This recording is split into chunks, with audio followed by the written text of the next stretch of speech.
യേശുക്രിസ്തുവിന്റെ കുരിശുമരണത്തെ അനുസ്മരിച്ചുകൊണ്ട് കുരിശുമരണത്തെയും ഉദ്ധാനത്തെ അനുസ്മരിച്ചുകൊണ്ടാണ് ലോകമെമ്പാടുമുള്ള ക്രൈസ്തവർ ഇന്ന് ഈസ്റ്റർ ആശംസിക്കുന്നത്.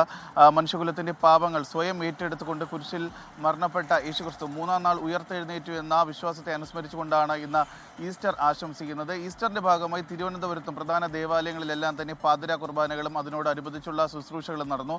പ്രധാനമായി പാതിര കുർബാന നടന്നത് പാളയം ലത്തീൻ കത്തോലിക്ക ദേവാലയത്തിലും അതുപോലെ തന്നെ പട്ടം മലങ്കര ദേവാലയത്തിലുമാണ്. ഈ രണ്ട് ദേവാലയങ്ങളിലും മലങ്കര ദേവാലയത്തിൽ കർദിനാൾ ക്ലിമീസ് കാത്തോലിക്ക ബാവയാണ് സന്ദേശം നൽകിയത്. ഈ സമയത്താണ് ഓരോ വോട്ടും പാഴാക്കരുത്. കാരണം സഭയിൽ പ്രത്യേകിച്ച് FCRA ഓർമ്മിച്ചുകൊണ്ടായിരുന്നു അദ്ദേഹത്തിൻ്റെ പ്രസംഗം എന്ന് പറയുന്നത്.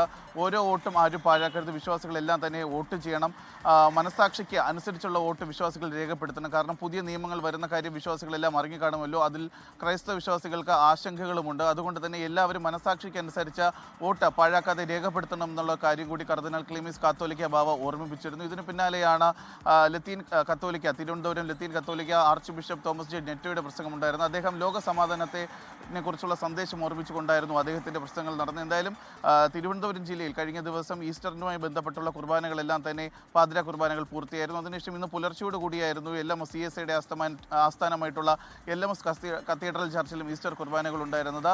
ഈ നേരത്തെ പറഞ്ഞതുപോലെ തന്നെ യേശുക്രിസ്തുവിൻ്റെ പുനരുദ്ധാനം ഉയർത്തെഴുന്നേറ്റിനെ അനുസ്മരിച്ചുകൊണ്ടാണ് ലോകമെമ്പാടുമുള്ള എല്ലാ ക്രൈസ്തവരും ഇന്ന് ഈസ്റ്റർ ആഘോഷിക്കുന്നത്.